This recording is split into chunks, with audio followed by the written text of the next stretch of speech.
Picture a world map where the Statue of Liberty still stands, but the flag flying over half of Europe isn't red, white, and blue Allied support.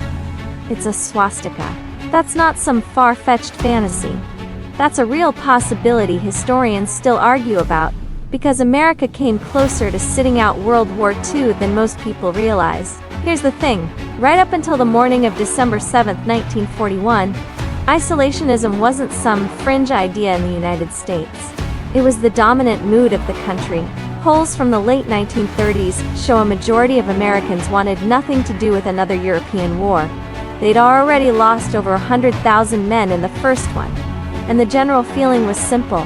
That fight wasn't ours. So why bleed for it again? Let's set the real stage first, because you need to understand how close this actually was. After World War I, the U.S. pulled back hard. Congress passed a series of neutrality acts throughout the 1930s, specifically designed to stop America from getting dragged into another overseas conflict. Trade with warring nations was restricted. Loans to belligerents were banned. There was even a strong political movement called the America First Committee, backed by famous names like Charles Lindbergh, arguing that the war in Europe was none of America's business, and that involvement would only drain American blood and treasure for old world quarrels. President Roosevelt personally believed the Allies needed help, and he found ways to bend the rules. Lend-Lease, destroyer deals with Britain. But he was constantly boxed in by Congress and public opinion. Without a trigger, a real trigger, the United States might have stayed on the sidelines indefinitely. So here's the point where reality and our what-if scenarios split. On the morning of December 7, 1941, Japan launched a surprise attack on the American naval base at Pearl Harbor. In under 2 hours, more than 2,000 Americans were dead, the Pacific Fleet was crippled, and the entire country's mood flipped overnight from reluctance to rage. Congress declared war on Japan the next day, almost unanimously. And then, in one of history's strangest twists, Hitler, who was under no obligation to do so, declared war on the United States days later, dragging America fully into the European theater too. That single decision by Hitler is often called one of the biggest blunders of the war. Without it, America might have kept its focus purely on the Pacific. Now imagine we remove that spark. Imagine Japan's military planners, for whatever reason, decide the risk of provoking America is too high, and Pearl Harbor never happens. Or imagine it happens but on a smaller scale, enough to anger Americans, but not enough to unify the entire nation behind total war in Europe too. In this alternate timeline, the isolationist movement holds. Roosevelt keeps sending aid through Lend-Lease, keeps supplying Britain and the Soviet Union with tanks, planes, and food. But American soldiers never set foot on European soil. No D-Day. No American boots on the beaches of Normandy. Britain and the Soviet Union are left to fight Nazi Germany essentially alone, backed only by American weapons and money, not American manpower. Let's walk through what happens next, stage by stage, because the consequences ripple out fast. In the immediate aftermath, Britain is stretched to its absolute limit. The Royal Air Force barely won the Battle of Britain in real history.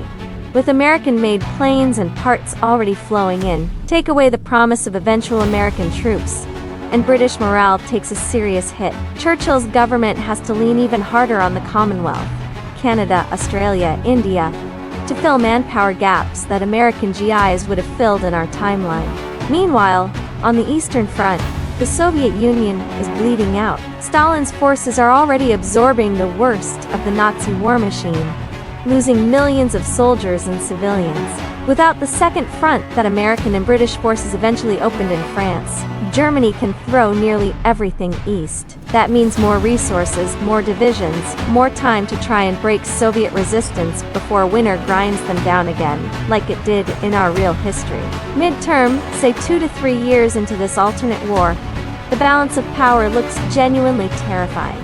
Germany, freed from worrying about an Allied invasion in the West, consolidates control over occupied Europe far more efficiently. Resources from France, the Low Countries, and Eastern Europe get funneled directly into the war effort against the Soviets. Here's a detail people often miss. American industrial output was almost mythical in scale during the real war. The US built more planes, tanks, and ships than every other major power combined, multiple times over. In this alternate world, that industrial machine is still running, but instead of manufacturing an invasion force, it's shipping supplies across the Atlantic to keep Britain and the Soviets alive, not to defeat Germany outright. It's a support role, not a combat role, and that changes everything about the war's timeline. This is where the first big turn comes in, the twist you might not expect. You'd think, without America physically fighting in Europe, that Germany simply wins, right? Not necessarily. Even with a two-front war against Britain and the Soviet Union alone, Nazi Germany was already stretched dangerously thin by 1943 in our real history. The math doesn't actually favor Hitler in the long run. Germany's oil reserves were a constant crisis. Its supply lines into Russia were already collapsing under their own weight. Even without American troops storming the beaches, American-supplied trucks, fuel, and food were quite literally keeping the Soviet war machine moving. Historians have pointed out that Lend-Lease shipments provided a massive percentage of Soviet trucks and rail equipment. So in this alternate timeline, Germany might still lose to the Soviets on the Eastern Front. It just takes longer, years longer, and the human cost climbs even higher than the horrifying numbers we already know from real history. Now here's the second turn, and this one's darker.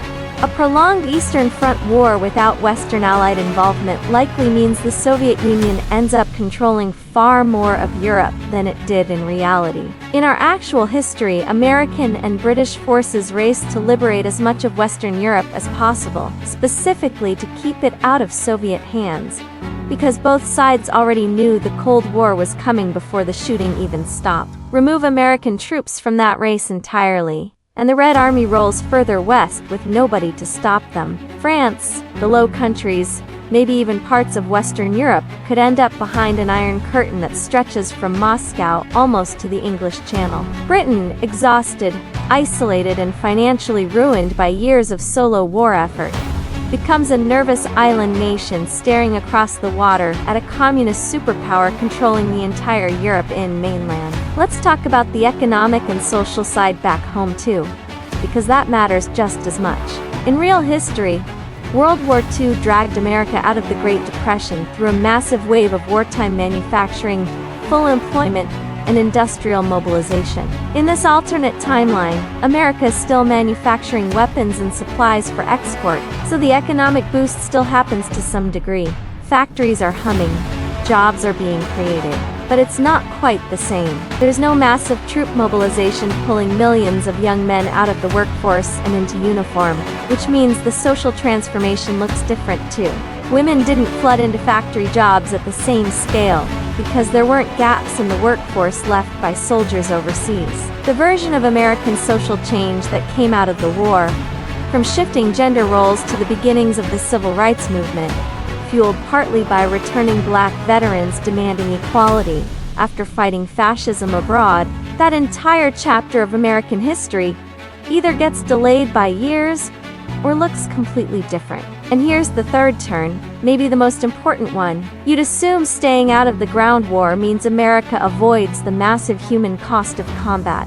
And that's true. Hundreds of thousands of American lives that were lost in Europe and the Pacific in real history are potentially saved in this scenario. But avoiding that human cost comes with a strategic price. America's global influence after the war is built almost entirely on having been the nation that showed up, fought, and helped liberate Europe and Asia. That moral and military credibility is what let the United States basically write the rules of the post-war world. The United Nations, the Marshall Plan, NATO, the dollar as the global reserve currency. Take away direct military involvement in Europe, and America's post-war leverage shrinks. The Soviet Union, having fought and bled the longest and hardest against Germany with only distant American supply support, claims the moral high ground of having truly defeated fascism. A confident, expansionist Soviet Union without a strong, battle-tested Western military counterweight could reshape the entire second half of the 20th century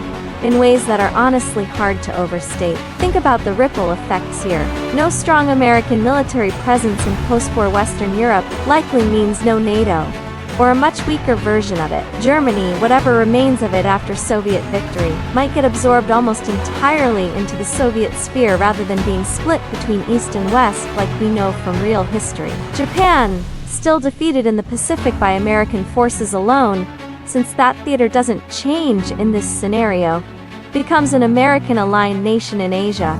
But Europe, the traditional center of global power for centuries, tilts hard toward Moscow instead of Washington. The entire architecture of the Cold War, the nuclear arms race, the space race, decades of history we take for granted, all of it shifts onto a completely different foundation. So what's the bigger lesson buried in all of this? It's that history rarely turns on grand inevitable forces. It turns on single, almost accidental moments.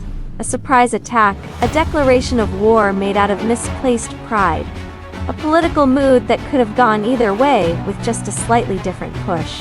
America's entry into World War II wasn't some predetermined outcome baked into the fabric of history. It was a reaction, a response to a specific attack on a specific morning, and without that one event, the isolationist mood that dominated the country for years beforehand might have simply held firm. Power, in the end, isn't just about industrial capacity or army size. It's about will and timing and the razor-thin margins between showing up and staying home. So the next time you look at a map of the modern world, the borders, the alliances, the balance of power that feels so permanent and obvious, remember that it all hinged on a choice America almost didn't have to make. What does that tell you about how fragile the world we know actually is?